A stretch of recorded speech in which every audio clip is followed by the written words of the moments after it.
à ceux qui sont restés avec nous pour l'atelier alimentation durable. Et on va donc laisser la parole à Christine Mouchel et Henri Jouanne qui vont nous présenter trois associations, la Grénothèque, Créons la COP, CLAC et la MAP. Bonjour à tous. Alors, non, mais c'est bon. Bienvenue à la section de l'Oise. Donc, comme l'a dit Carole tout à l'heure, donc on a l'occasion d'accueillir Christine et Henri qui vont d'abord, dans un premier temps, présenter leurs associations qui appartiennent à un collectif d'associations et de militants associatifs autour effectivement du sujet qui nous intéresse là. Alors, en termes d'organisation, je crois que le principe, c'est de faire une courte présentation, 10 minutes, un quart d'heure, effectivement, et puis ensuite d'essayer d'échanger le plus possible avec eux. Donc, que les participants aient la possibilité, effectivement, de poser leurs questions de façon à ce que tous les deux puissent répondre aux questions légitimes que se posent l'ensemble des participants à notre réunion. Je vais leur laisser la parole. Oui. C'est à vous. Merci. Merci, bonjour à tous. Dominique Bonny, vers la fin de sa conférence, a terminé en écrivant « À vous de jouer ». Donc Henri et moi, on va vous présenter là donc trois associations, locales et moins locales. Donc Créons la COP, comme ça a déjà été dit, la Grénothèque et les AMAP. Je pense que vous connaissez mieux les AMAP, mais bon, on verra. Je vais commencer par vous présenter la CLAC, Créons la COP. Donc c'est une sacrée expérience humaine qu'on vit à Creil. Depuis, c'est un magasin coopératif autogéré qui est ouvert depuis 2 ans. Là, en fait, ce sont nos 2 années d'existence. Par contre, c'est un projet qui a été mis en route il y a bien plus longtemps que ça pour pouvoir le construire réellement. Donc, c'est une sacrée expérience humaine, engagement citoyen et engagement autour de l'alimentation aussi. Donc, c'est vraiment un choix alimentaire et un choix citoyen. J'insiste là-dessus parce que c'est important. Donc, Créons la COP, c'est donc un magasin avant tout quand on ne va pas creuser plus loin. Donc, je vais vous parler de l'aspect magasin déjà. Donc, c'est autogéré, c'est-à-dire qu'on a aujourd'hui 350 adhérents. Quand on adhère, en fait, on peut accéder au magasin et en contrepartie, on travaille au minimum 3 heures par mois, soit dans le magasin, soit dans les différents groupes de travail dont je pourrais vous parler tout à l'heure rapidement. Donc, ça a été lancé par un groupe de citoyens qui habitent à Creil ou dans le coin de Creil. Les inspirations, c'est un documentaire Food Coop, avec toutes les émergences de ce type de magasins en France, avec la Louve à Paris au premier, Super Quinquin, etc., qui nous ont été des aides précieuses. Donc, l'association a été créée en juillet 2017. Donc, les ambitions de cette association, c'était de proposer une gamme de produits de qualité à prix accessible et adaptés à des besoins de consommation diversifiés. On voulait s'implanter sur le territoire de Creil, dans un secteur qui est un peu particulier, enfin comme d'autres villes. Donc, il y a un tas de critères de mixité, de diversité et de dynamisme social à prendre en compte. Nos ambitions étaient aussi de devenir un lieu citoyen, ouvert à tous, autour du mieux manger et du mieux consommer. Donc ça, ce qui est intéressant, c'est qu'on est vraiment, c'est vraiment collectif. La partie démocratique, prise de position de chacun, échange est fondamentale dans notre projet. Pour tous ces échanges, on essaye de mettre en place régulièrement des cafés-débats sur différentes thématiques, de façon à ce que chacun ait son mot à dire et sa place, répondre à des questions, se renseigner, être curieux, comme Dominique l'a dit plusieurs fois tout à l'heure.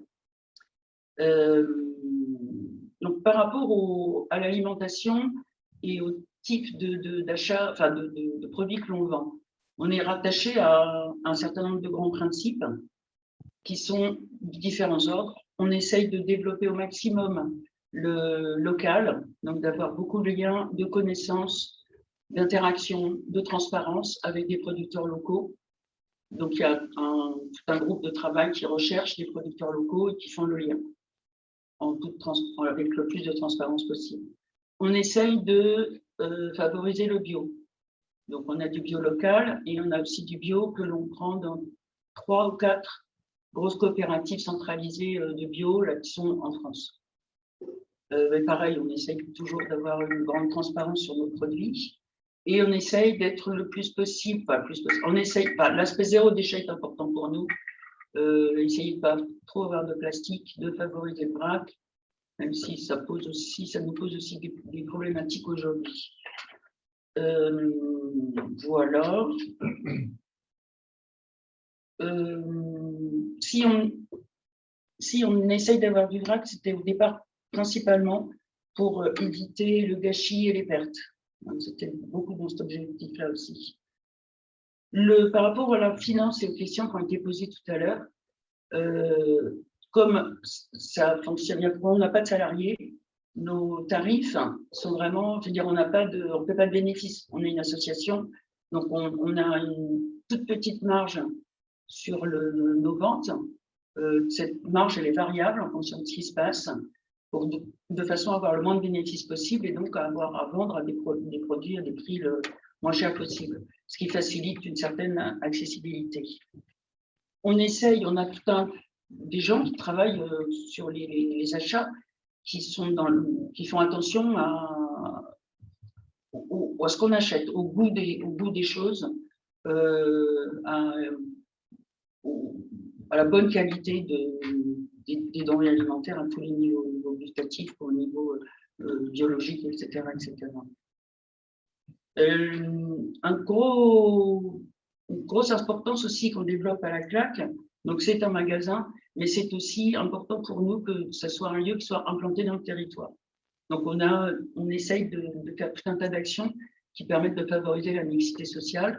Donc par exemple, on a des projets en lien avec la ville de Creil de petits paniers qui permettent aux personnes qui ont peu de revenus d'avoir une aide financière qui favorise l'achat dans notre magasin. Ça fonctionne assez bien, même si on peut toujours faire mieux. On essaye d'avoir beaucoup de partenariats avec les associations locales pour être implantés dans le territoire et faire des actions communes d'échange, de formation, de partage autour de l'alimentation. On a des ateliers qu'on appelle petites recettes, je crois, qui permettent de découvrir, c'est des ateliers thématiques qui permettent de découvrir des types d'aliments particuliers. Et ça fonctionne pas mal, il y a beaucoup de gens qui viennent et c'est en voie de développement. Qu'est-ce que je peux vous dire de plus? Je regarde un peu les notes parce que je n'oublie pas. C'est une association, donc il y a une adhésion donnée au départ qui est évidemment variable en fonction des ressources de chacun. C'est un état d'esprit, alors oui, c'est un état d'esprit important au niveau de la coopération. On essaye au maximum de toujours d'être de faire attention au développement local, durable et solidaire. Là, on promeut énormément le respect et la bienveillance mutuelle entre nos membres et dans toutes les relations qu'on est amené à entretenir. Alors ça, c'est des grands mots, c'est pas facile parce que c'est compliqué de gérer un espace pareil, mais on essaie toujours d'avoir ça en tête et d'avoir vraiment une dimension citoyenne à tous les niveaux, dans la formation qu'on peut s'apporter entre nous, dans l'échange de compétences qu'on peut avoir à tous les niveaux, que ce soit dans l'alimentation, mais aussi dans le fonctionnement de l'association, des cafés-débats, par exemple, de l'ouverture sur l'extérieur. Voilà, donc coopération, lien social, respect de l'environnement, consommateur sont nos valeurs de base. Alors, on a élaboré une charte des produits que l'on achète qui définit un certain nombre de critères qui ont été développés dans la conférence précédente, donc je ne vais pas redire. C'est voilà, des produits au prix le plus juste possible, local, bio, de qualité, etc., etc. Respectant, alors on a un public, on essaye de s'ouvrir sur l'ensemble de la population, parce qu'au départ, on peut quand même dire que c'est le danger d'avoir un milieu un peu bobo. Donc, on essaye d'avoir des tas d'actions qui nous permettent d'avoir du lien avec la population, en particulier du plateau de Creil, qui est plutôt une population de migration, avec des problématiques de salaire. Donc, plein d'actions sont mises en place, d'ateliers, de débats, de les insérer avec les petites amies, etc., pour faire des liens avec tous ces gens-là. J'ai fait le tour, principalement, je pense, de la description de ce projet. Après, j'espère vraiment avoir des questions pour préciser des choses tout à l'heure. Merci. Je prends la relève? Ouais.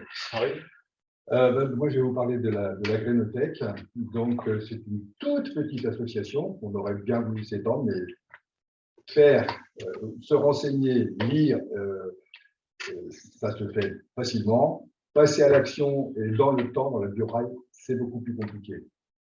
Donc, au départ, c'était une bande de copains qui faisaient ces graines, qui avaient lu, qui étaient déjà bien orientés sur l'écologie et qui, là aussi, faisant ensemble, donc, ils avaient contacté une autre association de Creil, la Quinoa, pour venir présenter ces graines, ces plants, ces boutures, pour faire des échanges sur le marché éco-citoyen qui a eu lieu tous les premiers jeudis de chaque mois, donc sur la place de l'église Saint-Médard.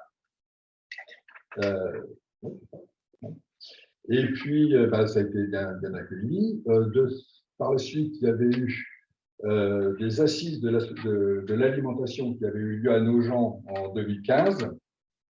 Et là, il y avait des personnes qui s'étaient engagées sur des fiches actions et ils ont voulu créer ALSO, qui était une association sur l'alimentation locale de Sud-Oise. Les projets étaient quand même relativement ambitieux et puis nous étions peu nombreux et nous n'avions ni les compétences ni le temps, parce qu'à l'époque on était en activité et peut-être pas encore suffisamment de connaissance des réseaux pour mener à terme les grands projets qui par ailleurs étaient pris aussi par d'autres associations peut-être plus conséquentes.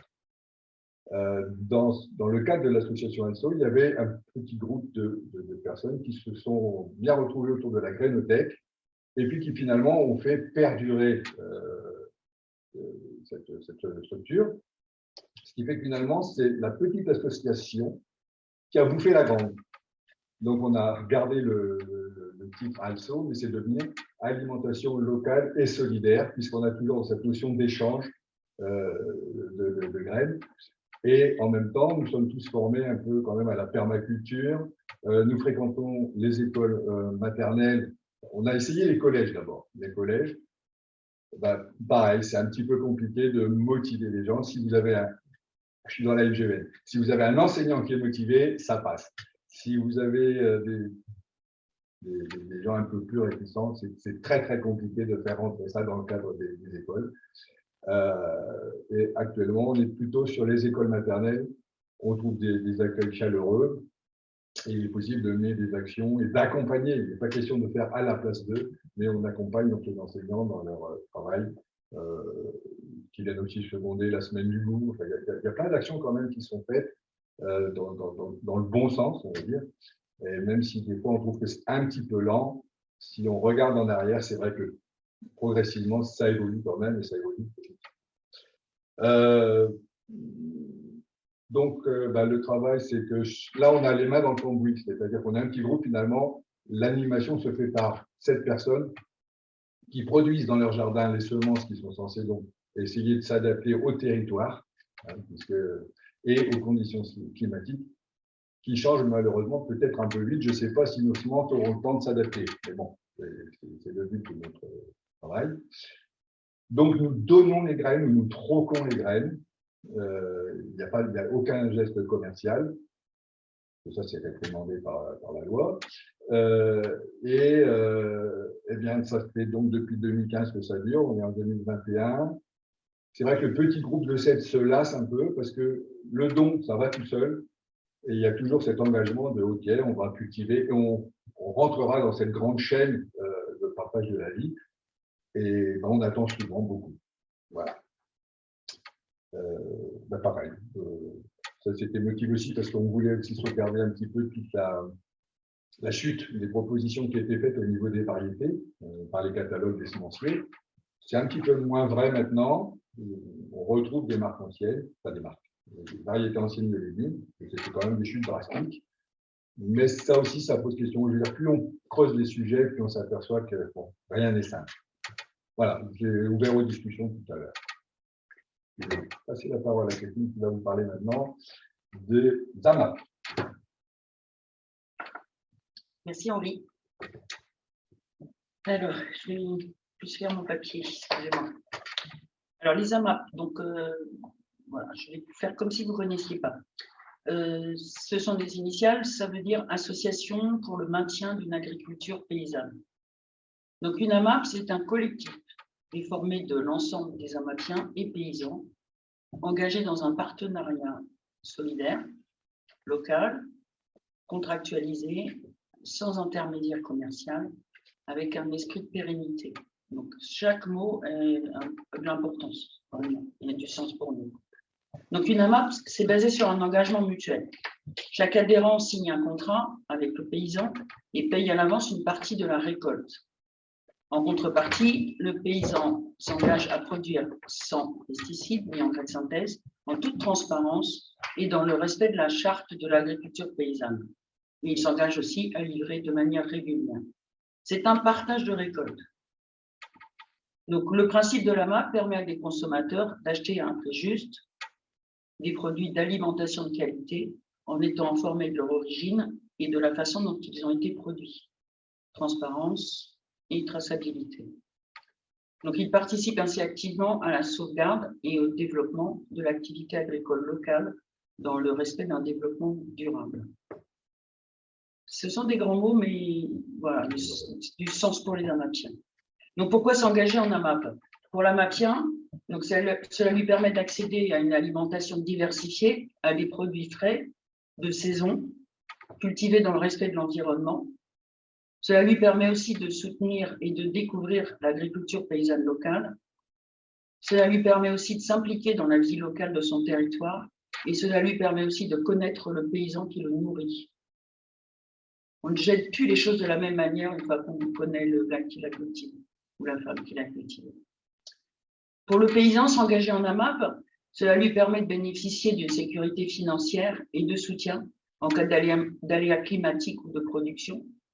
Cela lui permet de mieux planifier et dimensionner ses cultures. Cela lui permet de faire découvrir sa ferme et cela lui permet aussi de connaître les personnes qu'il nourrit. Ça, c'est ce que nous disent les paysans.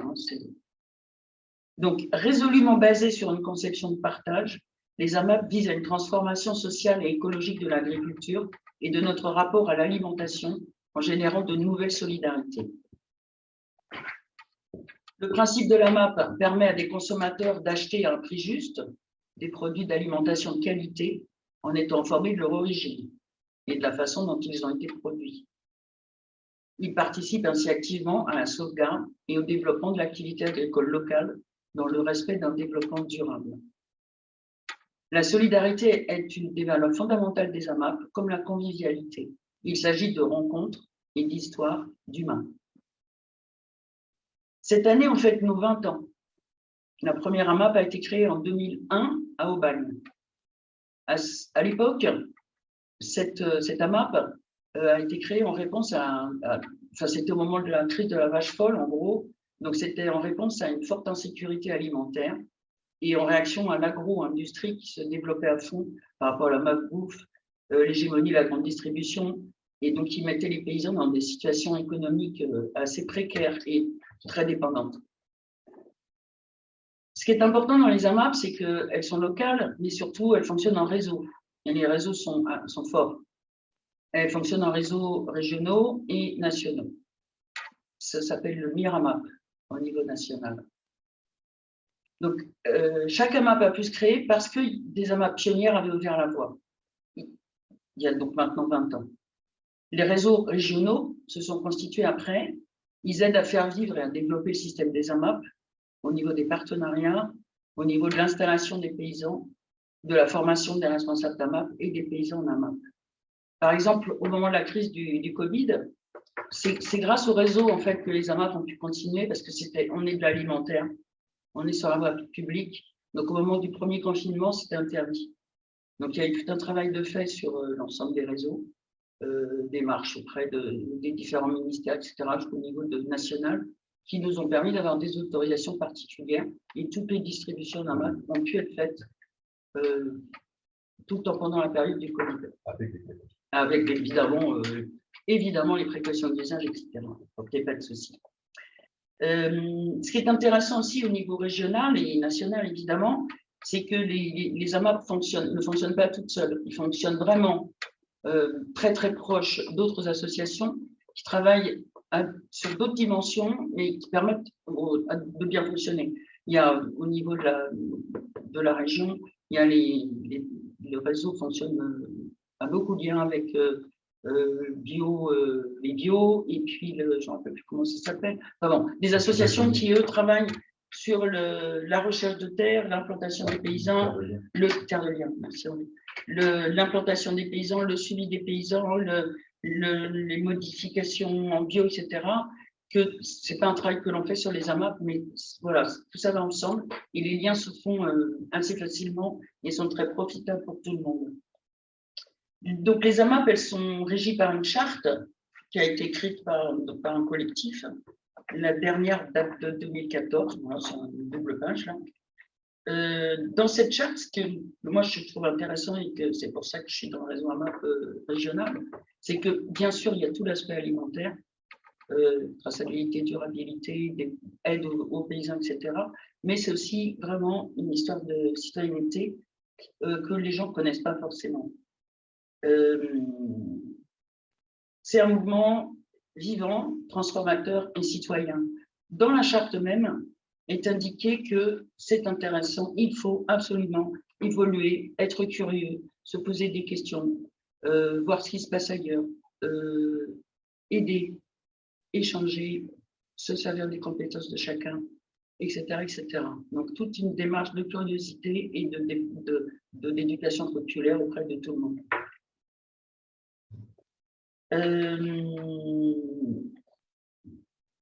Donc, être adhérent à une AMAP, c'est rechercher une alimentation plus saine, mais ça, on peut trouver ça aussi ailleurs. Promouvoir une agriculture de proximité respectueuse de l'environnement, pérenne économiquement, socialement, écologiquement. C'est plus difficile, mais on peut aussi faire ça ailleurs. Et être adhérent à une AMAP, c'est aussi vouloir vivre des valeurs citoyennes, des valeurs de solidarité, c'est partager des rencontres humaines et lutter contre l'individualisme. On peut aussi faire ça ailleurs, mais les 3 points mis ensemble, ça donne du sens à un engagement dans une AMAP. Voilà. Merci, Christine. Est-ce qu'il y a des questions? Moi, je n'en vois pas, Benoît. Je vais en poser quelques-unes à ce moment-là et puis on réagira après. À propos de la claque, Christine, quelles sont les ressources principales de la claque? D'où viennent vos ressources? Financières, je parle, ouais. On a quelques subventions actuellement. On a eu des subventions de démarrage, de coup de pouce en fait. Par exemple, le projet Petit Panier, fonctionne uniquement sur une subvention. Donc, on a un groupe qui est en charge de subventions. C'est en débat. Il y a des tas de gens qui voudraient qu'on soit autonome. Et c'est tout. On n'a pas d'autres sources. D'accord. Et puis, les coopérateurs participent financièrement à la coopérative. Ils ont un droit une adhésion, c'est ça? Alors, c'est une association. Donc, il y a une adhésion. L'adhésion de base, c'est 20 € par an. On peut faire des dons. Hein. Il y a des structures de dons qui permettent d'être exonérés d'impôts, je crois. Et puis, il y a des adhésions plus petites pour les gens qui n'ont pas beaucoup de sous. Et c'est tout un équilibre du groupe Compta. Pour que, normalement, les associations nous permettent de payer toutes les charges. Et après, tout ce qui est perte, parce qu'on en a forcément quand on fait du produit frais, là, on joue sur la marge. Mais actuellement, notre marge, elle est de…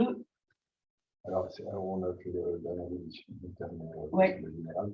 On a une marge un peu fluctuante, et elle peut aller jusqu'à 10. Elle peut aller jusqu'à 10 maximum. Actuellement, elle est de 5%. Voilà. Ce qui nous permet de fonctionner. On a une équipe qui travaille tout le temps là-dessus, c'est ce qu'on appelle le modèle économique, qui nous permet d'équilibrer tout ça. Et oui, on s'en sort bien. Alors, on est aidé par la ville de Creil, parce qu'on a un local qui est en plein centre de Creil, qu'on loue à la ville de Creil et qui nous loue, c'est un cadeau. Enfin. Pour démarrer. Oui, mais même c'est pas cher. Prévue. Oui, mais c'est pas cher. Je veux dire, on est aidé par. Voilà. Et puis,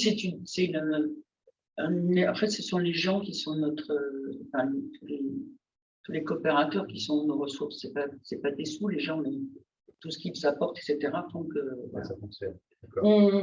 On avait fait le calcul, mais là, il serait faux aujourd'hui, le travail des bénévoles. Les personnes représenteraient un nombre de salariés incalculable. C'est vraiment des engagements personnels des gens, quoi. Et chacun dans leurs compétences. Oui, je n'ai pas parlé des groupes de travail tout à l'heure. Donc, quand on fait faire ces 3 heures par mois minimum, ça peut être être dans le magasin, gérer les ventes, en fait, tout simplement, servir les gens, les conseils, etc., au niveau de la vente. Mais il y a des tas d'autres groupes de travail sur l'aspect social, comment on s'intègre dans le territoire, sur l'aspect culture.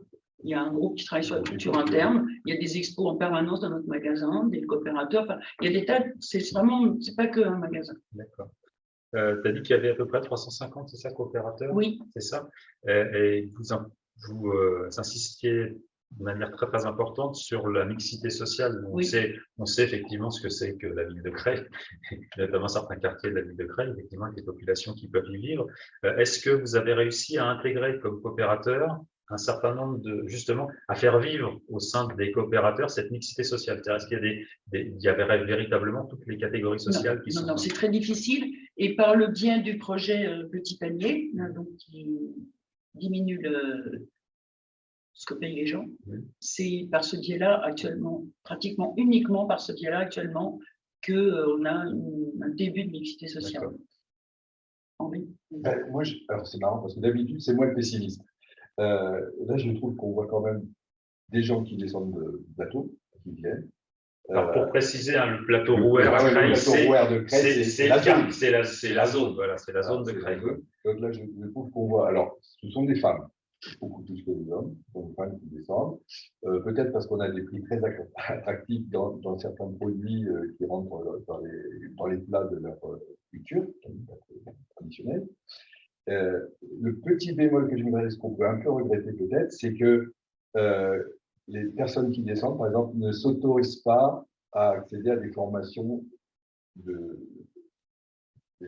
supérieures ou je ne sais pas quoi. Elles descendent du plateau et elles sont d'accord pour faire le ménage, d'accord pour faire toutes ces tâches que la vie leur a attribuées de façon… Ils sont assignés à des tâches, voilà, effectivement, ils estiment. Alors qu'elles pourraient tenir la caisse. C'est fabuleux. Alors, c'est très peu, mais moi, je trouve ça superbe. Il y a quand même 4 femmes du plateau qui vont demander à être formées à la caisse. Voilà, donc ça, c'est génial. Qui font elle vient 4 heures par semaine pour apprendre. Et son objectif, c'est je viens apprendre ça à la claque et après, je peux aller chercher un emploi ailleurs. Elles sont 4 comme ça, donc c'est super. C'est pas beaucoup, mais c'est super. Et on est un petit peu bloqué par le Covid, mais c'est vrai qu'il y avait aussi un partenariat avec le centre Georges Brassens.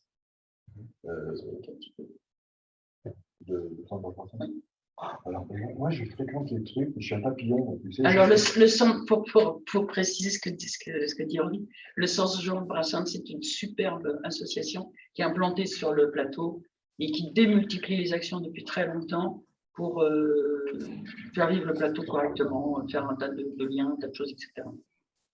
Justement, Christine, Henri, il y a une question d'un participant, Stéphane, qui demande si vous avez des liens, comme vous venez de citer là à l'instant, avec d'autres coopératives de la région, type Super Quinquin. Oui, on a, alors, assez régulièrement, aujourd'hui, avec nos 2 ans d'existence, on participe, il y a des colloques, des réunions, des rencontres associations coopératives alimentaires comme ça, et on participe à tout ça. Dans nos cafés débats, on en a eu plusieurs où d'autres coopératives étaient invitées. La Louve était venue, Super Quinquin, on a des liens précis avec eux, etc. Donc on a ce lien d'interconnaissance et on échange sur nos difficultés, nos réussites, de façon à voilà, évoluer avec toutes ces autres coopératives d'achat au sens large. Et on a aussi du lien avec d'autres associations là, plus locales pour être présents sur le territoire. Je ne sais pas si j'ai répondu. On est sollicité. On a été sollicité là pour cet été pour participer sur justement les animations de la ville de Creil. C'est pour la claque. La Grénothèque a été sollicitée par la ville de Creil, Sarno-Jean. Enfin, voilà, on est quand même, commence à être connu dans le bassin créois. Ok, merci. C'est bon. Vas-y, Carole, il y a d'autres questions? Non, il n'y en a pas d'autres, mais on ne va pas retenir plus longtemps nos participants. Je remercie Christine et Henri de nous avoir présenté ces actions d'association pour une meilleure alimentation responsable et solidaire. En plus, ce sont des valeurs qui nous parlent, hein, nous, MGN. Toutes ces évolutions, je dirais, elles vont vraiment dans le bon sens. Hein. Acheter juste, comme vous l'avez dit. On voit qu'on priorise l'humain plutôt que l'économie. Hein. Les fondamentaux, finalement, reposent plus sur le respect de la nature et des personnes. Donc, c'est vraiment très bien. On espère en tout cas qu'on a donné envie aux participants d'adhérer à ces associations pour vivre finalement, comme vous le dites aussi, une belle expérience humaine qui prend aussi en compte la diversité. En revanche, tout objectif de la rencontre mutuelle, c'est aussi aux participants d'exprimer leurs attentes ou leurs propositions en lien avec la thématique qu'on a choisie aujourd'hui sur le développement durable. Donc, n'hésitez pas à nous indiquer des remarques dans le fil questions et réponses. Et si nous n'avons rien d'autre à ajouter, Benoît, peut-être de ton côté aussi, voilà, on vous dit au revoir et surtout un très bon week-end en espérant voilà, que ça vous a plu. Oui, il y a oui, il y a des questions qui est apparue entre les deux. Là. Ah oui, Muriel, vous disiez que vous aviez des partenariats avec d'autres associations. Quel genre d'association, quel genre d'action faites-vous avec eux? Moi, j'avais plutôt la sensation qu'on y avait répondu là, il n'y a pas longtemps. Et ensuite, Colette qui nous dit « Le professeur Bouni a insisté dans sa conférence sur la valeur culturelle de l'alimentation. Avez-vous l'occasion de développer des actions qui vont dans ce sens dans votre association ?» C'était prévu. Alors, on a plusieurs projets qui ont été freinés avec le Covid, mais qui démarrent. Encore une fois, on a ouvert il y a 2 ans. Quand je vais donner un exemple peut-être. Par rapport justement à la mixité sociale et à cette population du plateau, on vend dans le magasin des produits que moi, je n'achèterais pas forcément, que j'achète maintenant parce que je les ai découverts, qui correspondaient à leur culture d'alimentation, à eux, des cultures d'Afrique du Nord, des cultures d'Afrique centrale ou d'Afrique du Sud ou du Moyen-Orient, etc. Donc, on a cette ouverture-là avec les projets de découverte de recettes, d'ateliers repas, etc. Voilà. On mélange tout ça et on développe tout ça, etc. Par rapport aux associations, aux liens avec les associations, je pense que la question était peut-être plus concrète. Donc on a plein de petites actions ponctuelles qui ont du sens, mais qui sont ponctuelles à un moment donné. Par exemple, au moment du confinement, on a, je crois, avec 4 associations précises, différentes, et à différents moments, on a profité, entre guillemets, dans le bon sens du terme, d'associations qui étaient plus en lien avec des populations vraiment en difficulté alimentaire au moment du Covid. Et donc, on a fait un partenariat avec eux pour leur offrir des paniers, tout simplement. Donc, il y a eu avec les étudiants, il y a eu avec les populations de migrants sans papier, différentes choses comme ça. Donc, ça, c'est un type d'action qu'on peut avoir. Avec l'association dont je parlais tout à l'heure, dont Henri parlait tout à l'heure, qui est implantée sur le plateau, on a des échanges d'ateliers recettes, d'ateliers cuisine, etc. quoi. Avec la Grénothèque, par exemple, la Grénothèque… on a une boîte à graines chez eux. On a une boîte à graines à la claque avec donc, des explications qui vont avec, etc. Donc, par exemple. Et il y en a beaucoup. on essaye de développer ce lien. Donc j'ai terriblement apprécié l'exposé. Je voulais savoir si éventuellement, c'était très très dense et l'âge aidant, on a du mal à prendre des notes. Est-ce qu'éventuellement il serait disponible ou c'est votre priorité, votre propriété, pardon? Je ne sais pas qui ait posé la question, hein. En ce qui me concerne, j'ai aucun souci, au contraire, à partager la présentation. Bon, après, c'est à la MGEN de voir. Sinon, moi, je peux vous envoyer un lien, peut-être où j'ai un cours qui est plus complet et peut-être plus précis sur certains points, qui donne pas mal de liens vers des initiatives locales, Nord-Pas-de-Calais. Donc ça, je ne sais pas trop comment, il faudrait que la MGN nous dise comment on peut restituer ça. Moi, je profite là de ce temps pour vous remercier pour vos 2 interventions, parce que je trouve que moi, ça me conforte vraiment dans ce que j'ai dit et dans le sentiment qu'effectivement, il faut convaincre et amener les gens à s'investir individuellement. Et c'est très inspirant d'entendre ce dont vous avez parlé. La question qu'on se pose éventuellement, c'est la disponibilité que ça demande de votre part, parce qu'on comprend bien qu'effectivement, pour monter un peu en puissance, répondre à des besoins, on a parlé d'interculturalité ou autre, bah, il faut du temps, de réflexion, aller voir ce qui se fait ailleurs et je ne sais pas dans quelle mesure vous avez des activités à côté de ça. Donc, c'est peut-être un peu le maillon faible de toutes ces associations. Il y a des ressources, hein. Alors, je ne sais pas si vous êtes éligible, il y a peut-être la possibilité d'avoir des services civils, des gens qui pourraient être à disposition pendant un certain temps pour vous accompagner sur ça, peut-être structurer, vous mettre plus en réseau avec d'autres choses. Mais c'est vrai que moi, je suis vraiment enthousiasmé par voir ce fleurissement d'initiatives qu'il y a localement. Alors, quand on a le temps, on trouve des choses. Il y a eu des colloques qui ont eu lieu en début d'année. Je ne sais pas si vous avez été au courant. J'ai mentionné la Fondation Carasso, donc je pense que je n'ai pas le lien en tête, mais vous tapez sur Google Fondation Carasso. Ils ont fait un cycle de séminaires en ligne et qui ont été enregistrés, qui sont disponibles, alors je pense, sur leur site, et vous trouverez plein de témoignages, d'adresses et de choses. C'est passionnant, si ça peut quelque part faire gagner un peu de temps. Christine, tu voulais répondre sur les services civiques, non?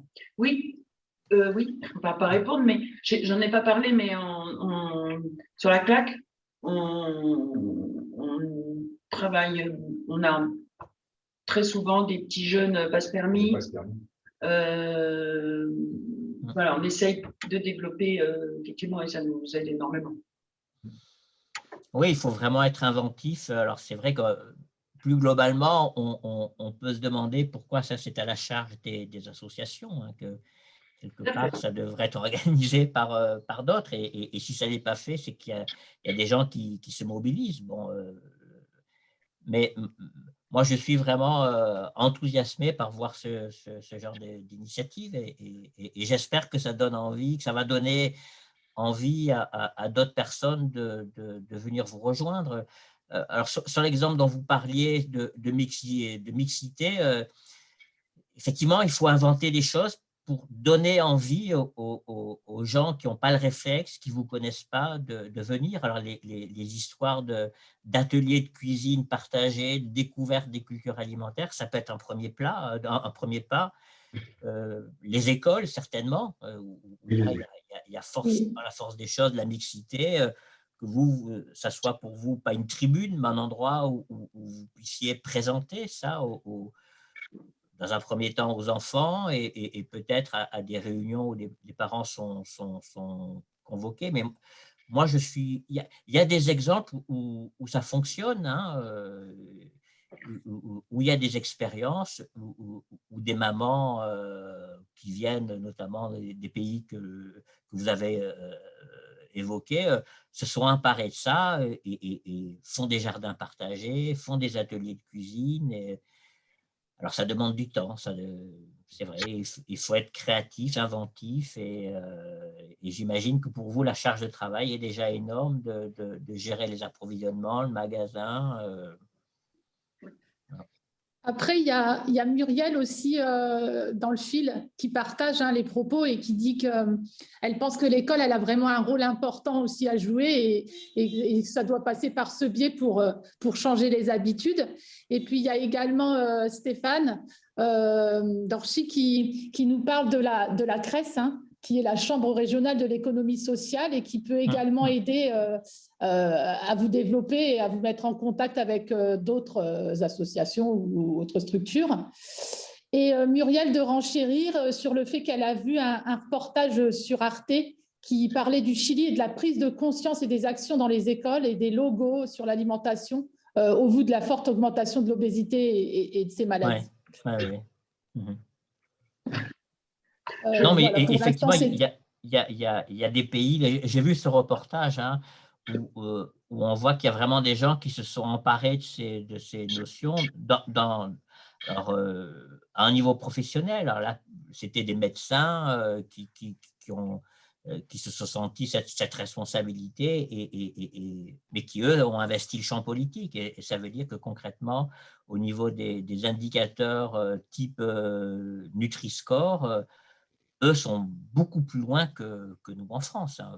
Pour eux, on est des charlots. Je veux dire, c'est systématique, c'est obligatoire. En France, ces indicateurs, d'abord, ils ne sont pas forcément compréhensibles par tous et ils n'ont pas un caractère d'obligation. Mais les écoles, oui, moi je suis convaincu qu'il faut vraiment trouver des nouvelles formes pour faire passer cette sensibilisation dès le plus jeune âge. La sensibilisation à la cuisine, à l'aliment, et puis de proche en proche. Aussi y associer les parents, que ce ne soit pas simplement un échange enseignant et écolier, mais les parents, je pense, ont des choses à montrer.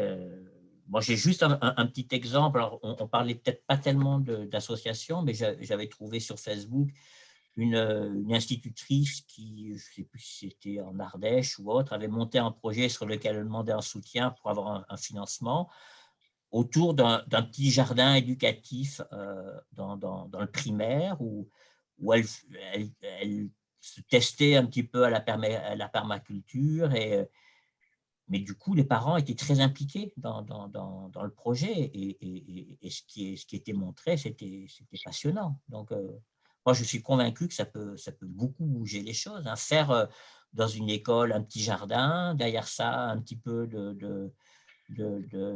d'animation autour des déchets, de qu'est-ce qu'on peut faire avec les aliments, demander à chacun avec sa culture et puis des moments où des parents peuvent venir échanger et puis présenter ce que vous faites. C'est l'occasion rêvée. Christine, pardon, je vous coupe, je suis désolée, Dominique. Il me semble que Christine aussi et Henri voulaient ajouter des choses par rapport à ce que vous veniez de dire. Simplement une anecdote où on était allé travailler dans une école, dans un petit bourg voisin. Ils avaient la chance d'avoir un mini potager et un petit poulailler. Mais interdiction de manger les œufs des poules. Voilà, bon, c'est tout. Ça va peut-être évoluer. Et sur ça, par exemple, sur ces histoires d'interdiction, je voulais vous interroger sur la réglementation, sur les échanges de graines. Où est-ce qu'on en est? Parce que pendant très longtemps, c'était interdit, ça a été autorisé. Vous en êtes où aujourd'hui? L'essai de la loi, quand on a fait notre purin d'ortie et qu'on changeait. Enfin bref. Non, mais c'est pour ça qu'on ne vend pas. On troque. C'est peut-être pour ça qu'on ne veut peut-être pas trop faire parler de nous non plus. Mais enfin, je pense que c'est une responsabilité qu'on accepte et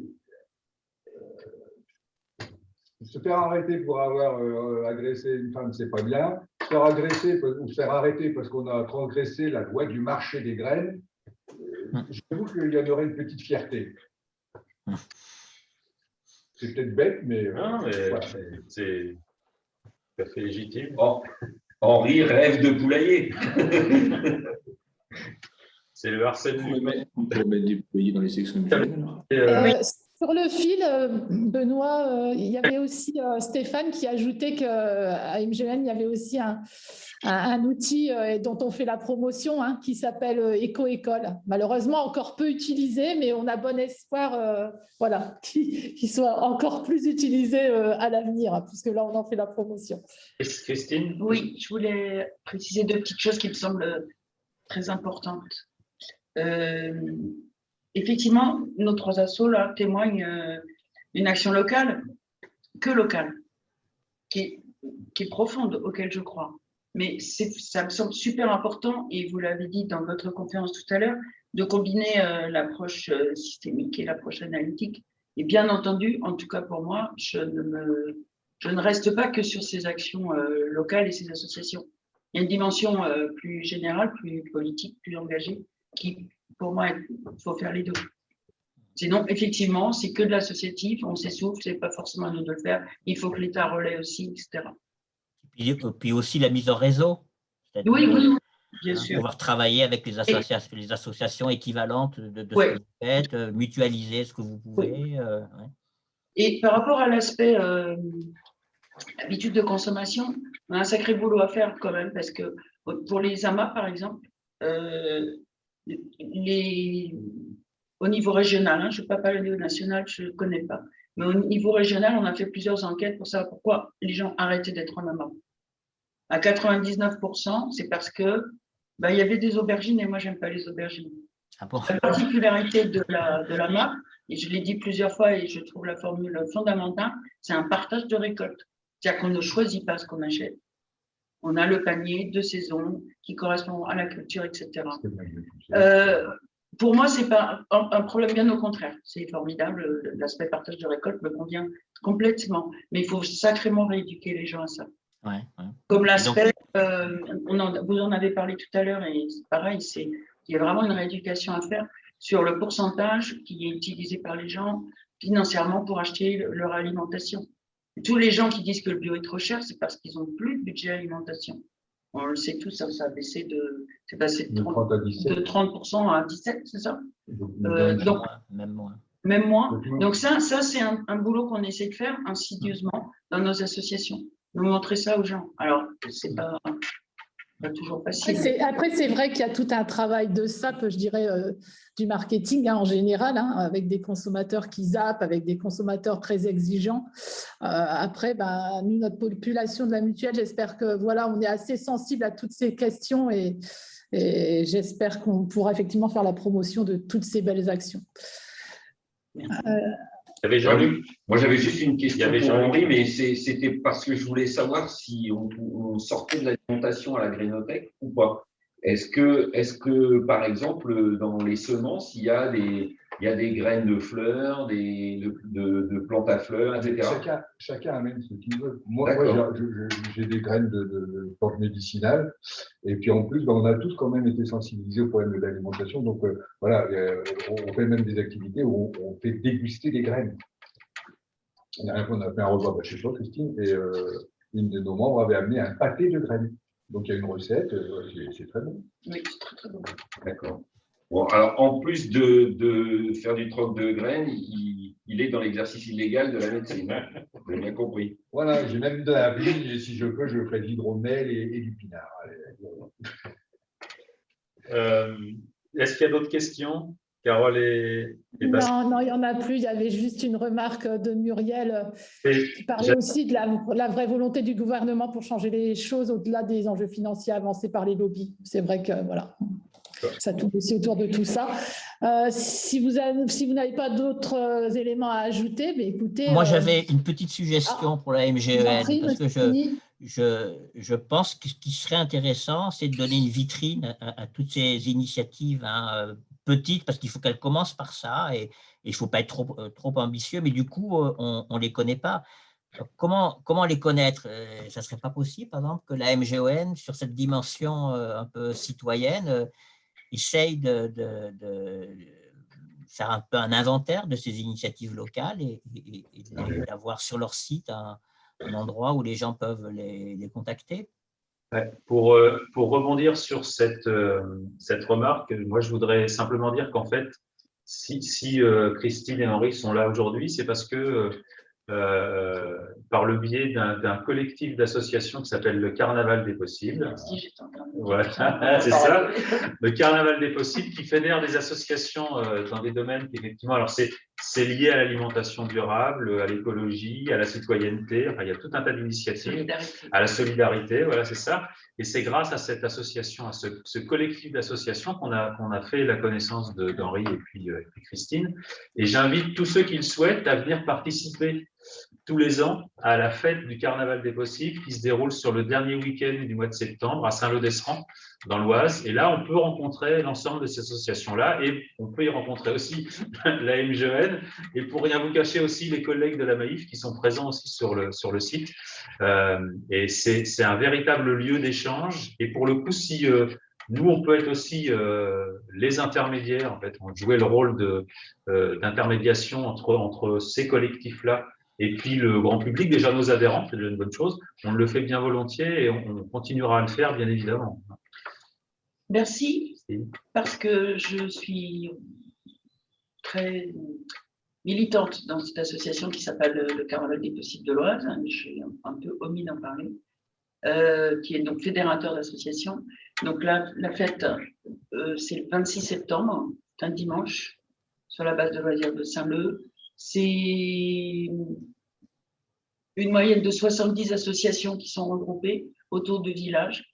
Les villages, c'est alimentation, consommation, agriculture, transport, déplacement, etc. Enfin bon, solidarité, bien-être animal et biodiversité, et très, très axé cette année sur la problématique des transitions écologiques qui sont en lien avec tout ça. C'est donc un espace d'échange autour des associations, de créer des liens entre les associations, que tous les gens qui viennent connaissent les associations. C'est des espaces de débat, c'est un carnaval, donc il y a des espaces de musique, des espaces enfants, des espaces de jeux, etc. etc. C'est le 26 septembre, venez nombreux. Et cette association ne fait pas que c'est gratuit. Ne fait pas que ce jour. On essaye toute l'année de développer du partenariat.